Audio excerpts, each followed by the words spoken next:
I forgot to take the cover off the camera. What a laugh. So, Jeremy Corbyn here, listen to this. He is asking the silliest question. I've heard it many times and people keep saying it. They keep asking this question. Are the Israelis going to expel the Palestinians? Israel is clearly undertaking I hope you can hear the that. entire population of Gaza. It is illegal within international law. It in no way is a proportionate response to the appalling events of October 7th. So could I ask him, what does he think Israel's long-term objective is? Is it to expel the entire population of Gaza into Egypt? And could he say, what is the role and purpose and military objective of British military participation in the whole area? And can he assure us there are no British soldiers on the ground in Gaza? Israel is clearly undertaking an act of cleansing of the entire population of Gaza. I don't let it go again. I let it go again. International law. It in no way is a proportionate response to the appalling events of October 7th. So could I ask him, does he think Israel's long-term objective is? Is it to expel the entire population of Gaza? And could he say, what is the role and purpose and military objective of British military participation in the whole area? And can he assure us that there are no British soldiers on the ground in Gaza? Israel is... Right, Mr. Jeremy Corbyn is not that stupid. Well, no, he's not. He's an intelligent man, right? He knows a lot about things like that. He knows tons about things like that. Why is he asking that question about the expulsion of the Palestinians when he knows fine well? We all know fine well that the Egyptians aren't going to take them, and besides, anyway, they're not allowed out of Gaza. They're not allowed out, not unless they want to swim for it and drown. To try and get 10 people's tried that before. And tried to swim to Cyprus. Quite a few people's done that over the decades, and they all drowned. It's too far. So there's no way out of Gaza for them, for the Palestinians. There is only one way out.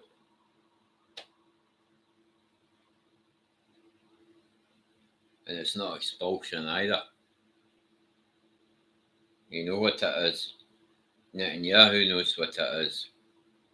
I mean, I'm sure Jeremy Corbyn must know what it is, for God's sake. I mean, Jesus, obviously, I'm not using that term. Obviously, he's been keeping up to date with the situation, probably more than likely, you would think.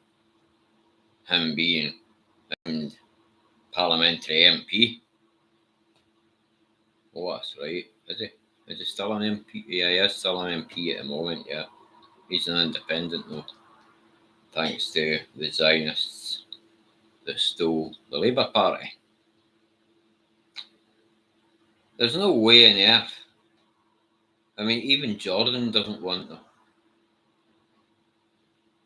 So even if the Israelis were willing to let them go across the border in Egypt, the Egyptians won't take them anyway. They don't want that. They don't want any of them over there.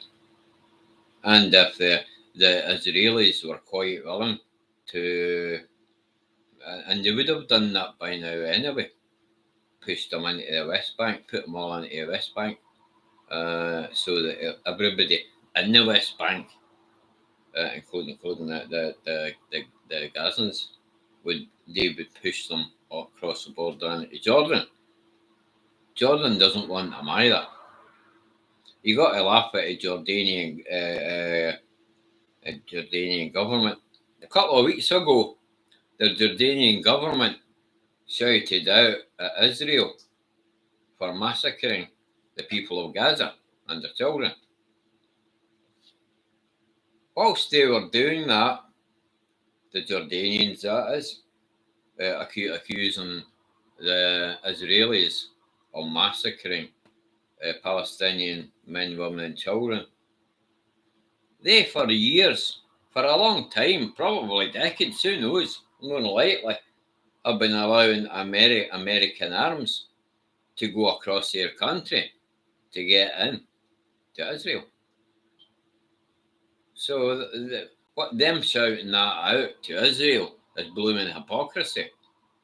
And the fact that they're not willing to take any Palestinians either anyway says it all.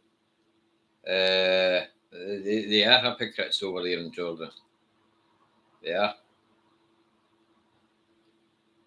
Yeah, you'll find that nobody in the Arab world wants the Palestinians. And obviously the colonisers, being Europe, will not want the Palestinians either, obviously, in their country. They don't want anybody in their country. Unless they're white Europeans or something like that. Unless they're white, put it that way. That's true. And that's why England's got so much trouble with people crossing the English Channel from France in small boats. Because even the French, they've always been racist. Look what the French done to Algerians in Paris. In the 1960s, they drowned them all. Google it. We all know that anyway. If we know anything about anything to do with history, we know this. Yeah, they massacred them all. They threw them in the river and drowned them all. Yeah, that was Algerians that actually went to live over there. The French got fed up with them, and that's what they did in the 1960s. So yeah, they're still racist today. It doesn't matter that they've got Muslims in their country and everything else. They're still racist. Of course they are. I don't think there is any country within the EU that's not racist. That's why none of them, not one of them, will take in one mother and her young child who are black or brown so that they can have a better life for themselves, who have been oppressed in their own country with violence. There's not one European country, not in the West, not in the EU, and I doubt if there's any in the East either, that would actually allow one non-white woman with her one non-white child running from war, running from, I don't know, repeated abuse with soldiers. I mean, soldiers over in these countries, they are war criminals anyway, most of them. They do a lot of things, crimes like rapes and things like that. So, you know, there is no way any of those countries in Europe would accept one woman and their one little child who are not white. That's why they always end up in France. They go across Europe. They end up in France. And the only next place they can go is across the French Channel into the English Channel into England. And you can't stop that. You cannot stop that. It's not stoppable. The British government's been trying that for years. It's not stoppable. You can't do that. There is only one solution, and it's a lot cheaper for the British taxpayer. Not to say no to these people, but to let them in, build new houses for them. See, this is the thing. That means the British government would actually have to build houses for its own homeless too, and they don't want to do that. It's actually cheaper to do that and actually treat these people with dignity and the respect they deserve than what they're doing, what the British government's doing right now. What the British government's doing right now is appalling, and it is costing the British taxpayer, I don't know, about 10 times more than what it would if the government actually built those people houses, gave them, the ones that can't speak English properly, some English lessons, and got them decent employment. with decent wages. That is not rubbish wages, decent wages, so they can actually become citizens, UK citizens. And this is what the British government never ever do, because they are inherently racist, just like the EU. And this is why London, if it wasn't for London in the first place, this mess over in Palestine wouldn't be happening. This is why they're all for that too. Yeah. Yep, there's many British going to make money out of that at the end of that, when there's no Palestinians. Of course there is. That was the whole point of Winston Churchill away back in the 1920s calling out in Parliament repeatedly for a British outpost in the Middle East. Yeah. You should Google that one. British outpost. That's the British outpost. There were British soldiers over there, going as far back as the 1700s. Not a lot. Enough. Just to have a British presence in Palestine. London always had its eye on Palestine, always did. And you can't stop it. There is no stopping this. It's not stoppable. What happened in America, before it was America, with the 100 million Red Indians wiped off a map, slaughtered. They didn't expel them, did they? No, they didn't. They didn't expel the Aborigines from Australia either, did they? What did they do there? We know what they did to Aborigines. We know what they did to 100 million Red Indians. They didn't expel them. So why people all over the news, not the British news obviously, but Al Jazeera, why numerous people that's being interviewed mention about the expulsion?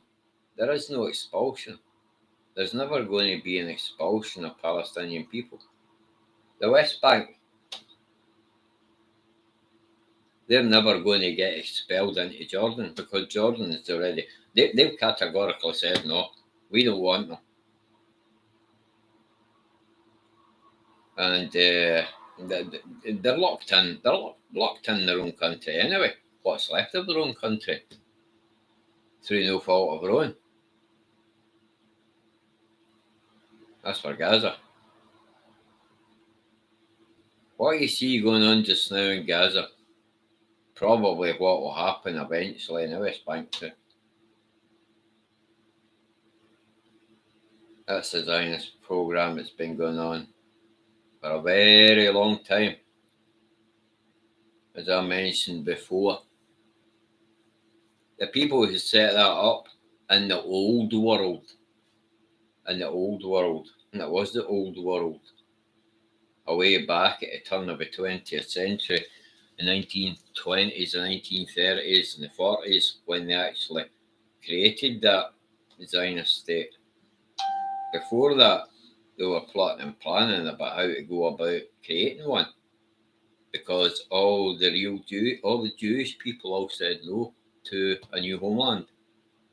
This is how they dressed it up for the Jewish people around the world at the turn of the 20th century. Would you like a new homeland?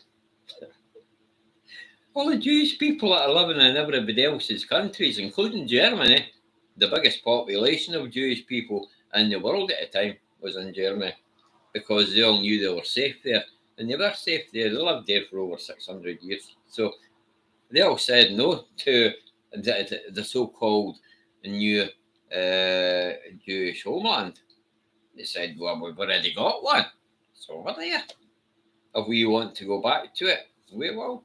But we're quite happy where we're living at the moment. So, So that was that. A categorical no from the Jewish people to Theodore Herzl. And this was before he died. He died in 1904, but he asked these two questions before that. The second question from Theodore Herzl was, would you like to join my Zionist organisation? Would you like to become Zionists? Again, they all said no. No. Why would we want to be part of a political endeavour? Why would we want to do? We don't want to do that. No, we're quite happy where we are in all the different countries we're in, and doing what we're doing with our little businesses and everything else. We might not be wealthy. We don't want to be wealthy. We don't care about that. We're happy. So that was that. So the Zionists, after the whole world knowing that all the Jews said no to a new homeland, that was what was getting them. This is why when they said no to the homeland, Theodore Herzl asked them, do you want to become Zionist? Because he could have tricked them. If they'd have said yes and became Zionists, then they would have got tricked into becoming part of a new homeland anyway, because, that was the whole idea. But it wasn't a homeland. Yeah, I dare say people on here seen many videos on YouTube of authentic Jewish men telling you about Israel. I don't have to say it. They say it. They do all the saying. And they're not me. I'm not Jewish. They're Jewish though. The authentic Jewish people. Only the authentic Jewish people are Jewish. That's why they call themselves authentic. They feel the need to call themselves, they shouldn't feel the need to call themselves authentic, for God's sake, but they do. They're trying to tell people, well, look, I'm a real Jewish person. This is what they're trying to convey to people by calling themselves authentic. But the world doesn't listen to them.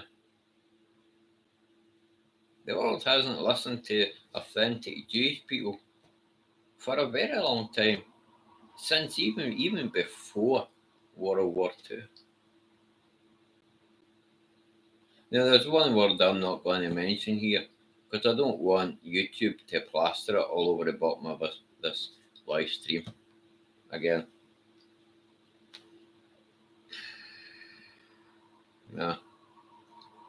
So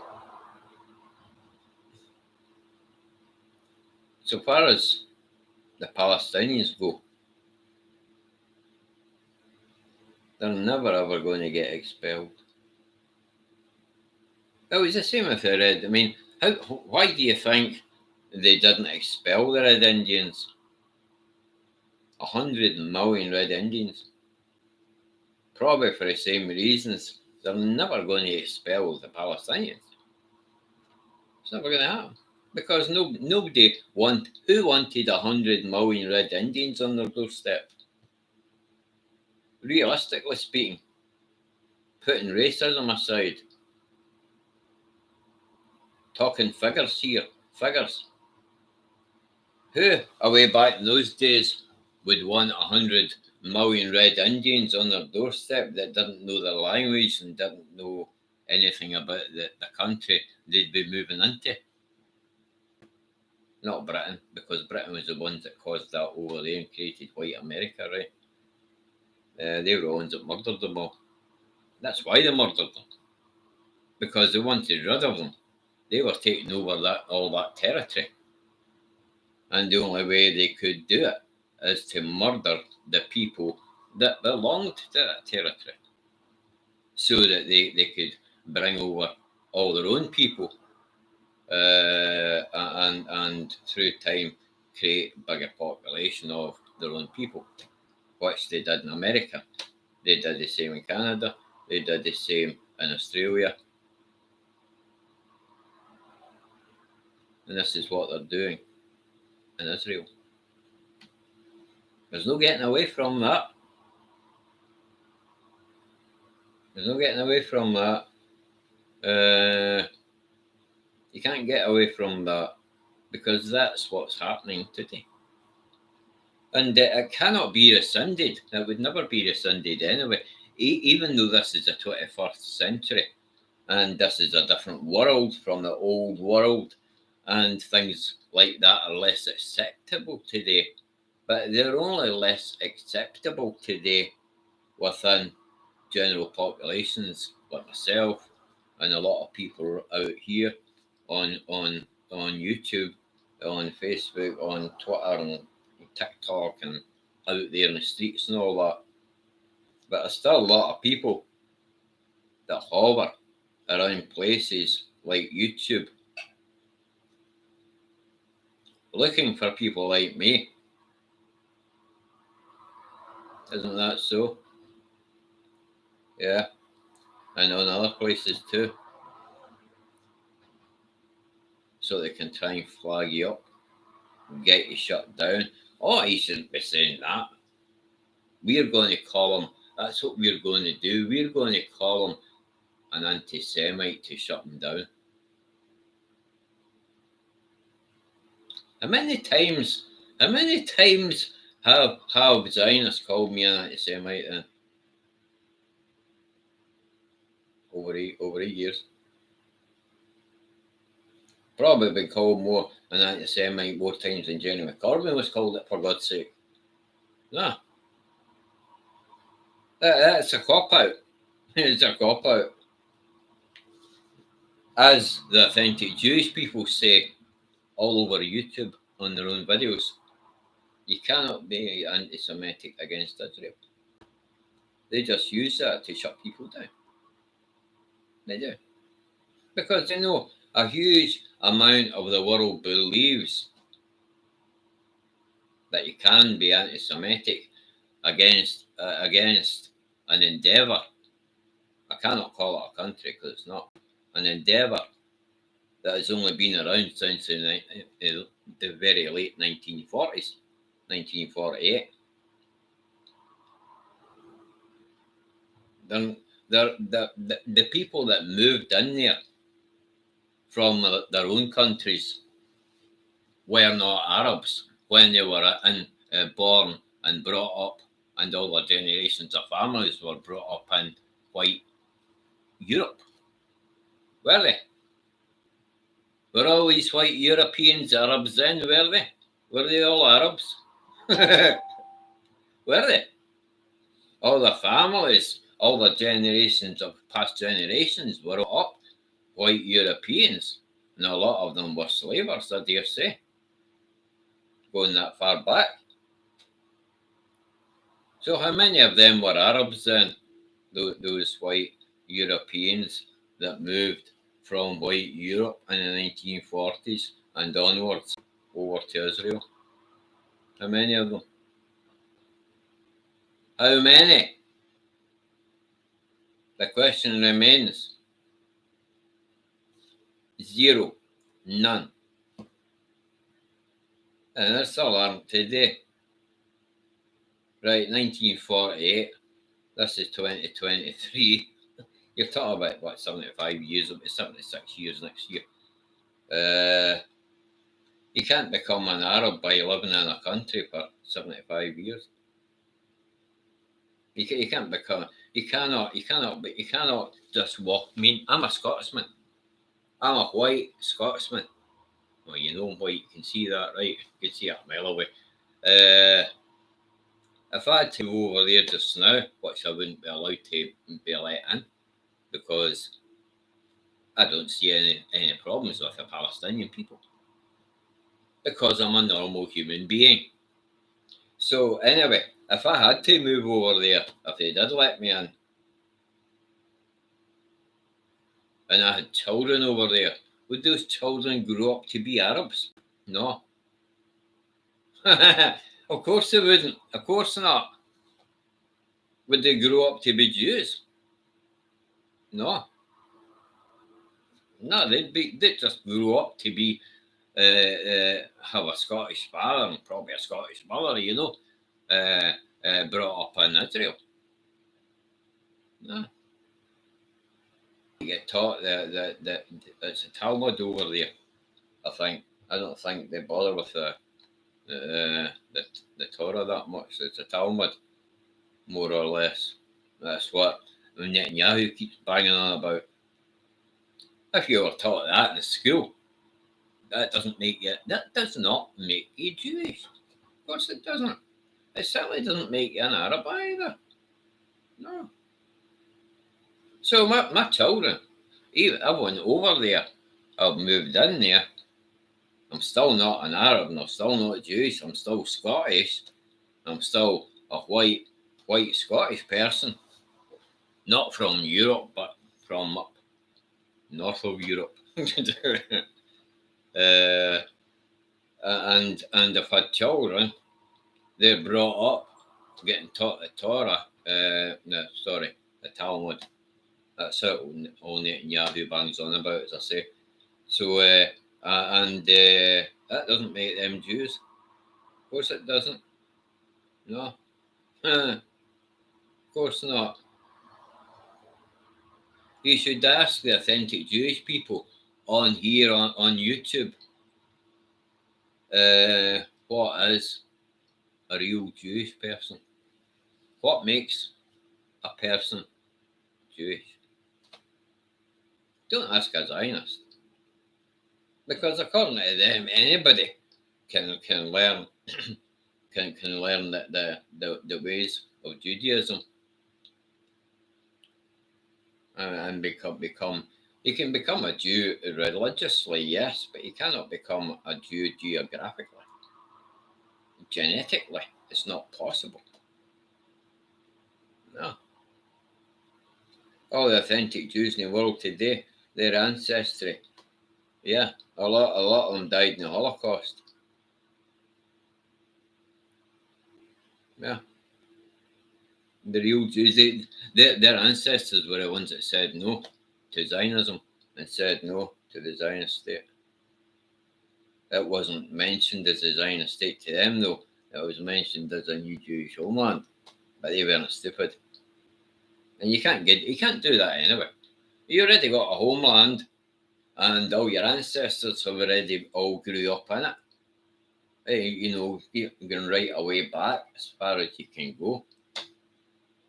Then why would you want to move to a new place and call it a new homeland? It's not a homeland, is it?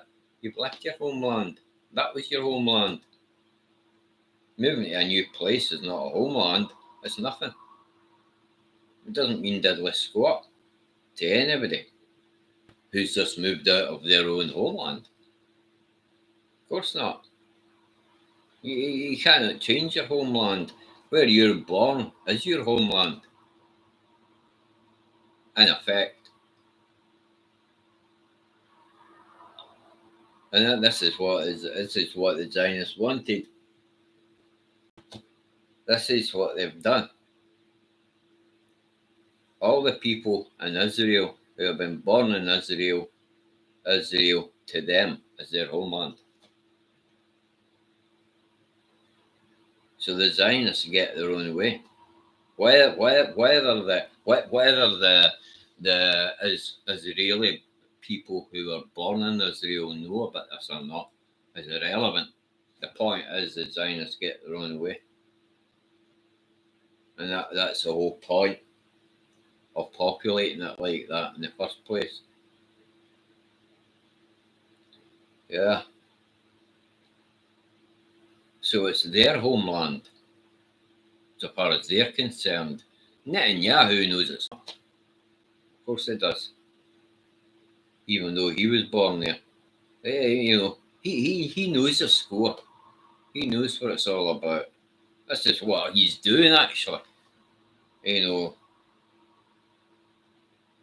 But there's nobody ever going to be expelled, because there's nowhere to expel them to. Just like there was nowhere to expel the 100 million Red Indians. So they slaughtered them. That's what they did. There's no getting away from that. There's no getting away from that. And that's what he did to Aborigines too over in Australia. So that they can stretch their population right across the whole land, or most of it anyway. As far as America goes, there's huge swathes of it that's not populated. But with that, in Israel, as it's called now, all the Holy Lands like Bethlehem and all that, they're all going to disappear.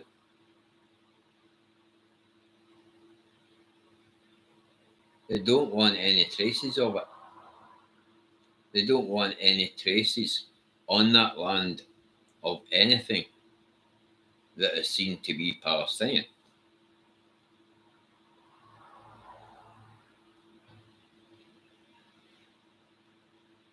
And that's just the way it is, basically. We don't approve of it. I don't approve of it. Lots of people in the world, majority of the world, don't approve of it. But it's not going to be stopped. All the people that agreed to it in the old world can right away back to the 1940s and what have you. They're all dead now. If they were still alive today, there would be a possibility that it could be rescinded. And agree, this is the thing. The Zionists have got us on their side too. Oh, that's all they have to say. It's what I'm saying right now. Because all the people that made the agreements and signed up to all these agreements on Israel and going to happen in the future with the natives being Palestinians, because they're all dead now, it would have to be them that would rescind it. They're the only ones that can rescind it because they were the ones that put it all in place in the first place. The generations of Zionists today, they've got that on their side. It's unfortunate.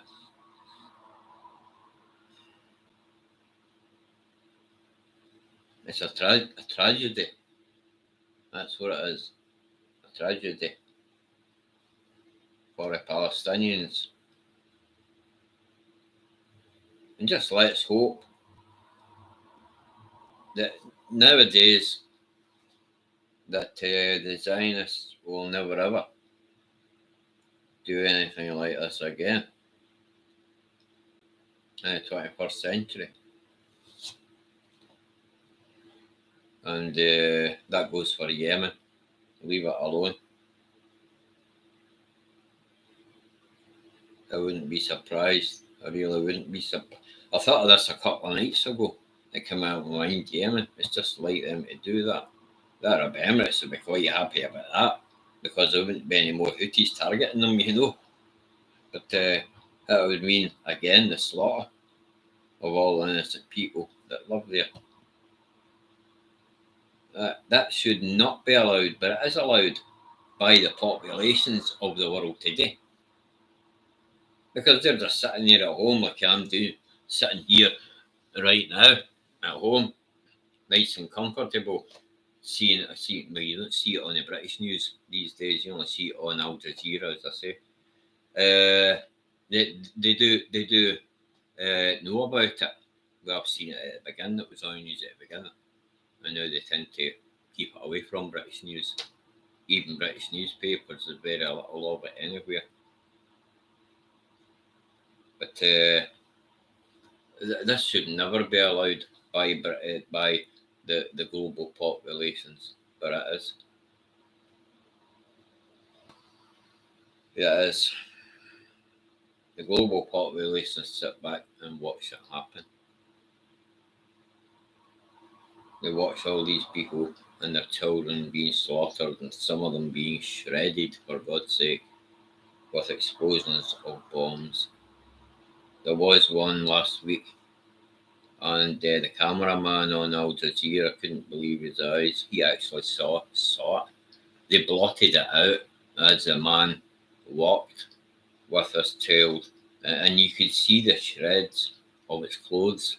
They were shreds, and the cameraman, the reporter, you heard him saying, "Oh my God, that child has been shredded,"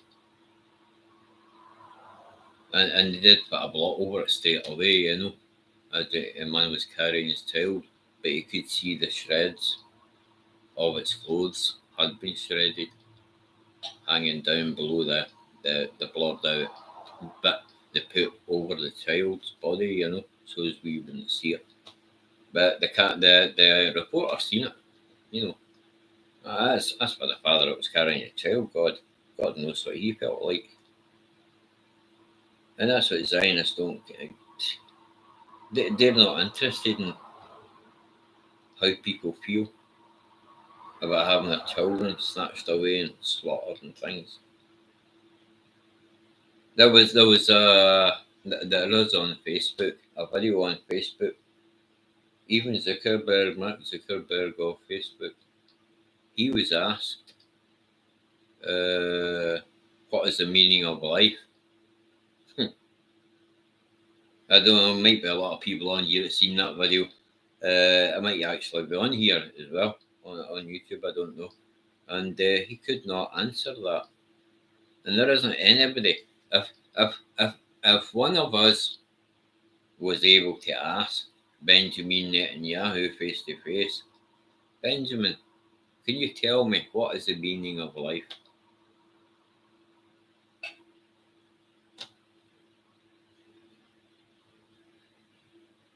It wouldn't be. None of them can answer that question. They don't know. They don't value. They don't value. They don't know the value of life. Things like that. They don't know. They know the value of money. They know the value of possessions and big fancy houses and smart clothes and everything like that. When it gets down to humanity, this is something they know nothing about. Is humanity. And there's a lot of people in the world that don't know anything about humanity. Or they can talk to you about human beings, but humanity is something different. It's not the same. Human beings are human beings. You get all walks of life of human beings. You get some of them who are mass murderers and killers and rapists and this and that and the next thing. And you get good people and you get bad people and all the rest of it, right? But when one speaks about humanity, no. Humanity. Yeah, if we were all humanity, we would be perfect. There wouldn't be any of this colonialism or anything like that going on in the world. It would never have happened. Yeah, everybody. There wouldn't be any racism. There wouldn't be any of this. There wouldn't be any of that. But there is, because human beings are totally imperfect. They're inferior, basically. We are inferior. What in the state of the world today proves how inferior people are. It's just the way it is. And the ones that sit back and do nothing aren't any better than the people who are doing the bad deeds.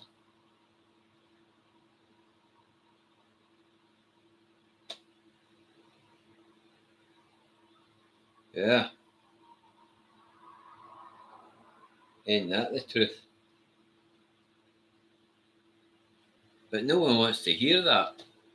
Everybody sitting at home doesn't want to hear that. They want to hear, like, I'm a good person, blah, blah, blah.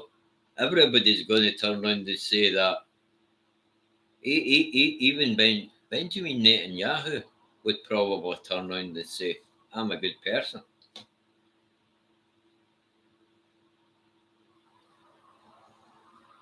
All of the IDF, every last one of them, no matter what they've done in their lives, they're all going to turn around and say, well, I'm a good person. But it's not for people to judge that about themselves anyway. How the hell? I mean, if someone turns around and says to me, well, all right, I'm a really good person, uh, I'm going to just like put it to one side and forget they ever said it. Because it's not up to them to judge. Like, you cannot judge yourself. You cannot judge yourself like that and say, well, I'm remarkably a good person.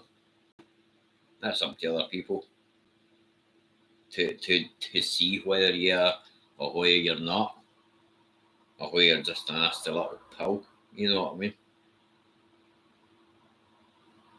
But I guarantee it. Most of you Zionists will turn around and say, "Well, I'm a good person." you know, who the mall today would say that they are good people. Yeah, but what makes a good person?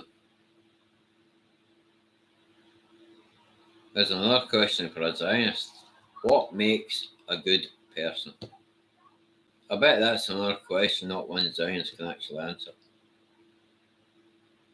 Probably not.